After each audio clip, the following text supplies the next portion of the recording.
colleagues. My name is Joep. Perk. I'm a professor of health sciences at the Linnaeus University in Kalmar, Sweden. I'm also the chair of the 5th Joint Task Force on Cardiovascular Prevention and Clinical Practice. Today I have the pleasure to have with me Professor Ian Graham from Dublin, Ireland. And Professor Graham has over many years been active in providing tools to implement cardiovascular prevention. Now, one of the most exciting tools at the moment is the Guidelines learning tool. I've been playing around with it and I got really impressed. Ian, could you take us through it? What is this Guidelines learning tool? For whom is it and how can we use it? Well, thanks very much, Joep, and it's a pleasure to be here. As we've both discovered, working on the guidelines, you feel pretty good when you write them, and then you realize nothing happens unless you are much more proactive about the implementation, and that's part of the implementation process.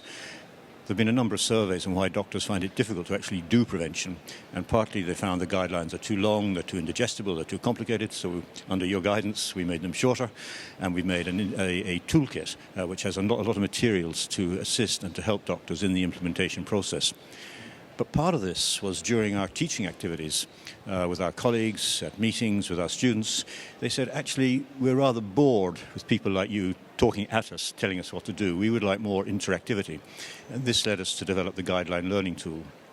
It has 5 modules which follow the sections of the guidelines exactly, but the core important bit of it is the case histories. And there are case histories illustrating all the key points of prevention, along with full interactivity. So you can go in and out of the guidelines, you can go in and out of the score charts. It'll remind you of the definitions, it'll remind you of anything you need to know to answer the multiple choice questions that are part of it.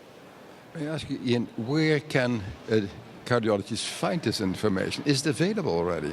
Oh yes, it's freely available. You can download it from the ESC website, and indeed you can go online and interact with it online.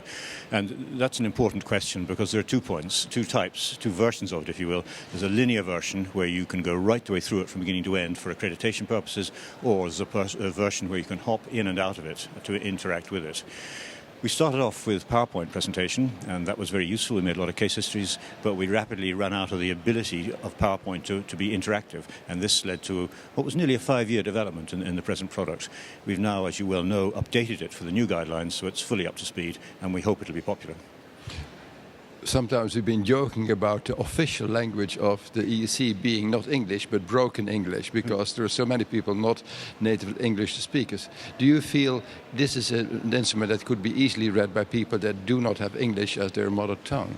Well, within our work plan, we have a strategy to translate it into maybe half a dozen languages, so that will make it easier. Now, of course, English has become the language of science, but nevertheless, we need to make it more accessible, particularly perhaps to Eastern European countries. Well, if I would advise one of my friends, go to this website and do it, how much time does it take? Does it take the whole day, or can you go in and out of the program? You can. There is a version that you can go in and out of if you don't need to get accreditation, and that will be more popular, but otherwise the pace is a little bit slow, and I think we probably need to speed it up anyway. If you do it from end to end, it takes about a bit over an hour. In my teaching of students, I think these cases could be very helpful. Can I simply pitch them and use them in my own teaching? Certainly you can. You can do anything you like with a version that you can go in and out of. And also you can have background PowerPoint versions of them if you wish. Okay. Ian, I know you for many years as a man with great visions. What is your ambition with this initiative?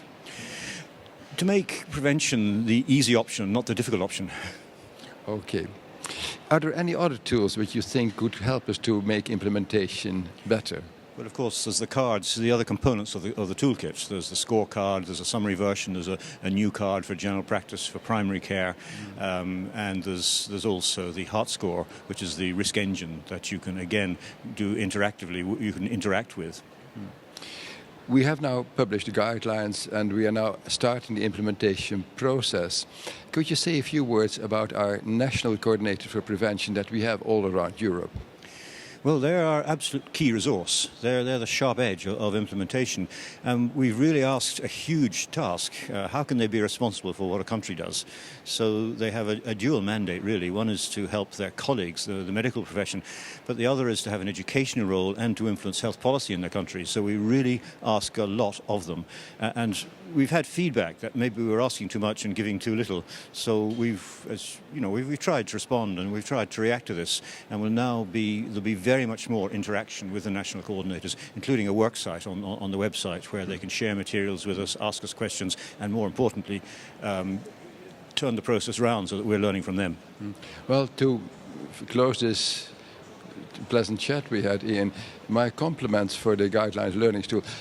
How many years have you been working on this, by the way? About 5 years. 5 years. So this is really, it must be a good feeling to have it ready by now. Yes, but of course it has to evolve, so we want feedback because it will continue to change. Okay. Thank you, Ian, Graham, so much. We recommend our colleagues go to the website, play around with it, and see what a wonderful tool you have created. Thank you so much indeed. Thanks again, Joep.